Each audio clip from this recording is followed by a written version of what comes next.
Hi everyone. आज हम बात करेंगे अफर्मेशंस की शक्ति पर। आज सुबह ही किसी से बात करते हुए किसी ने मुझसे ये सवाल पूछा कि मेडिटेशन, ध्यान, योग और अफर्मेशंस, क्या ये चीज़ें एक्चुअली वर्क करती हैं? मैंने सोचा और बिल्कुल क्लियर कट जवाब था।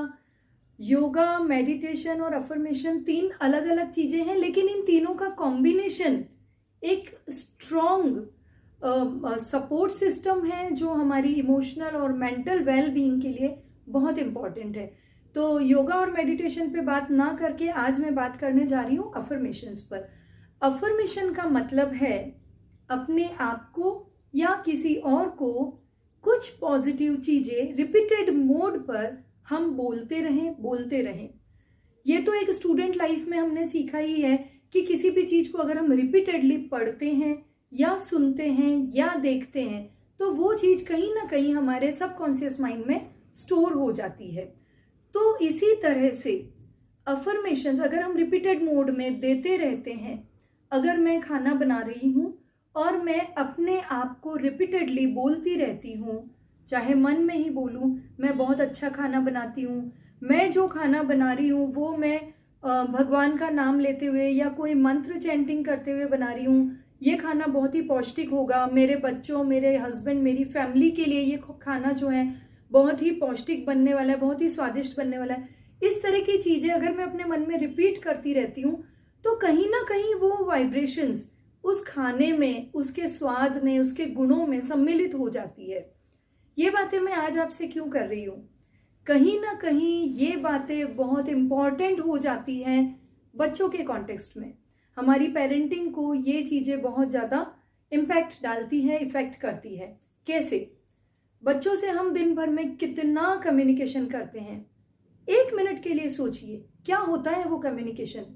Most of the time instructions, बेटा अपना बैग जगह पे रख दो, बेटा खाना जल्दी फिनिश कर दो, अरे 10 बज गई है, जल्दी सोना नहीं है, बैग पैक कर लो।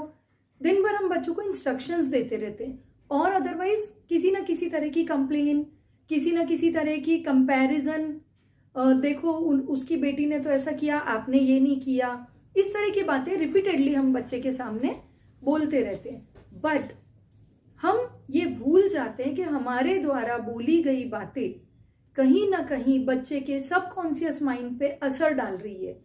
और अगर यही कंपैरिजंस, यही कंप्लेन्स और यही इंस्ट्रक्शंस दिन भर चलती रहेगी, 2 बड़े नुकसान है। नंबर 1, आपके बच्चे के सबकॉन्शियस माइंड में ये बातें धीरे धीरे घर करने लगती है कि मैं उस बच्चे से कम बेहतर हूँ, उससे कम अच्छा डांस करता हूँ, उससे कम इंटेलिजेंट हूँ। कंपैरिजन के मामले में, इंस्ट्रक्शंस के मामले में दिन भर बच्चा कहीं ना कहीं एक फ्रस्ट्रेशन फील करने लग जाता है।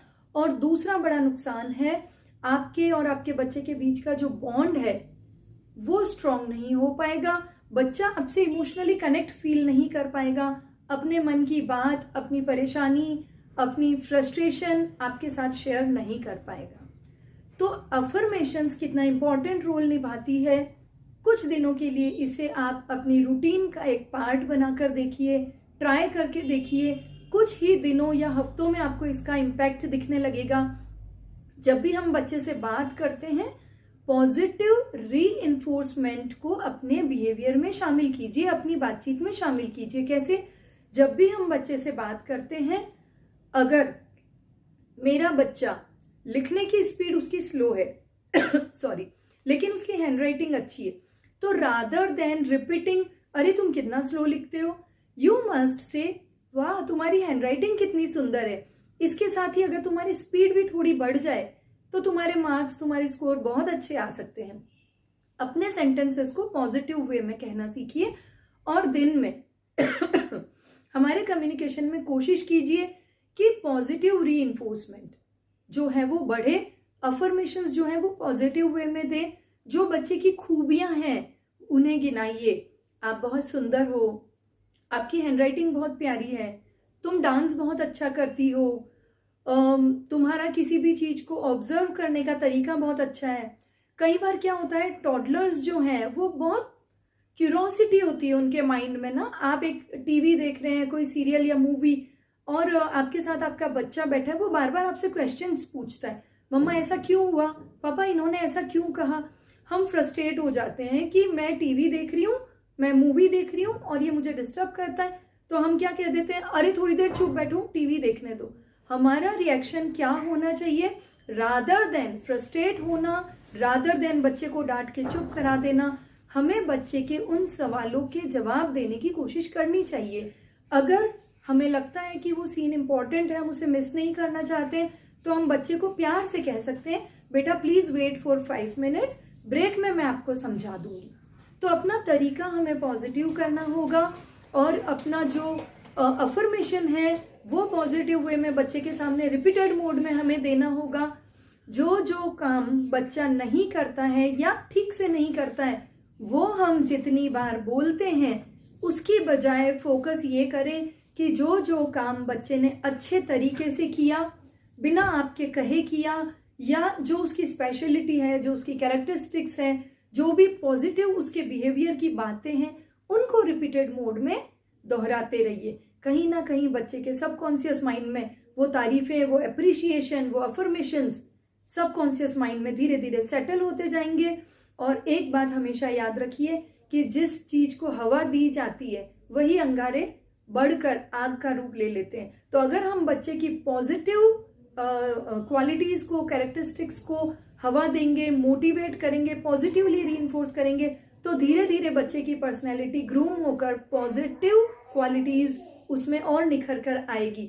लेकिन अगर हम बार बार बच्चे की कमियां, गलतियां, शिकायतें, कंपैरिजंस रिपीट करते रहेंगे, तो कहीं ना कहीं बच्चे के सबकॉन्शियस माइंड में, उसकी पर्सनैलिटी में वही नेगेटिव चीजें ग्रूम होने लगेगी।